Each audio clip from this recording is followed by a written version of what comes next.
My name is Thomas Gieseke. That's how you pronounce it, Gieseke. I'm an illustrator and an artist living in Merriam, Kansas, a suburb of Kansas City. I was born in Kansas City and grew up in Overland Park, Kansas. And at the age of 10, my folks moved our family to the edge, the undeveloped edge of Overland Park, where I'd spend a lot of my youth just kind of roaming through the fields and playing with nature, crawdads and fish and things like that in the creeks. And sometimes I'd sit in a meadow, an open meadow somewhere, and just look around me and count the different species of plants and bugs and things. And sometimes I'd take a sketchbook and sometimes I would draw what I'd see.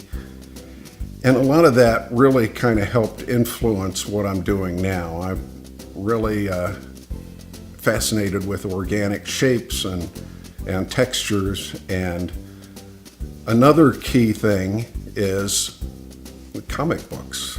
When I was 12 years old, my friends and I would ride our bicycles to the local 5 and dime store, TG&Y, to buy comic books on Saturdays. And the zesty imagery stuck with me. And along with the comic books, there was a fella named Ed Big Daddy Roth. And Roth made hot rod cars, and I loved them. And we would buy his t-shirts, which featured these bizarre humanoids in them and these crazy cars. They're called weirdos. And Roth was a hell of a car builder, but he wasn't much of a drawer. So he hired a couple of guys to work in his studio to do the artwork. One of them was a guy named Robert Williams, who later on founded a magazine called Juxtapose. And another one was a guy named Ed Newton. And Ed made those wonderful weirdo things that we were all so familiar with back then.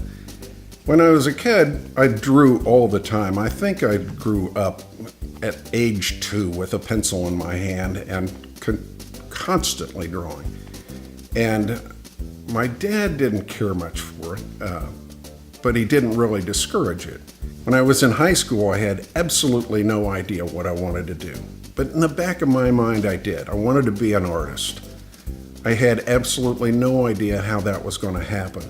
To me, art was made in ivory towers in New York City, and here I am, a kid living in Overland Park, Kansas. When I was a kid, we played in a garage band, and it wasn't anything for, any young male kid that day to have a guitar, and they were going to be the Beatles. And there were people who did this who picked up that guitar and never put it down. And they got good at it. They got great at it. I wasn't one of them. My thing was drawing. And I picked it up and I never let go of it. I'm always drawing.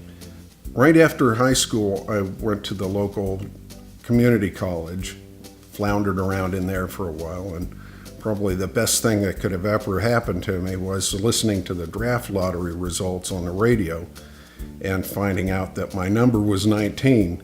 I enlisted in the Army for 3 years and chose welder as my occupation. Reason why is because there wasn't a big need for illustrators in the Army during the Vietnam War. So I did that, and while I was in the Army, I would draw. I still continued to draw, and I was affected by National Lampoon magazine that had come out at the time. So there's a number of influences through my youth that have stuck with me today, and it's why I do what I do today. The kind of artwork I do tends to be very detailed. I like the detail because it pulls people in, and I love watching their reactions when they discover things as they're watching it. And for me, that's really important. I could make something easier. God knows it takes forever to do a painting. But it's for me, it's that whole thing. It's got to be a crazy, maniacal maelstrom of stuff going on, and I don't see anything wrong with it. I've had criticism where the people have said it's too busy. Well, that's the way it goes. It's what this is. Find something that isn't. But mine's going to be like that. Part of where I get some of my inspiration is what I call twilight dreaming. I'll be lying in bed and I'll get these wild images, just that point before I'm awake and asleep, right in that in-between point. And I'll be lying there and I get these images in my head, and I've sort of trained myself to look at them and say, what the hell was that? I will look at the images and I will dash out of bed, and much to the chagrin of my wife, who has to hear me clamoring around in the dark, and I'll run to the studio and I will scribble something down. I will scribble that image down as fast as I can. No detail, just shorthand, just something real quick to jar my memory of it in the morning. I'll go back to bed, I'll wake up, and then the next day if I come in there and look at it and see that I've got something good, I'll say, this is good. And then I will proceed down a long, grueling path to finesse the hell out of it and make a painting out of it. People have asked me, what do you want for the future after I'm gone? How do you want to be remembered? Frankly, I just don't give a shit. It was the process for me. I'd be flattered, I suppose, but I'll be dead, so I won't really know.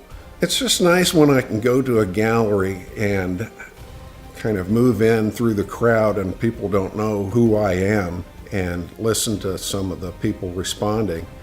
And when someone points at a little feature in the painting and says, oh my God, look at this. I got him. Mission accomplished. Makes me feel great.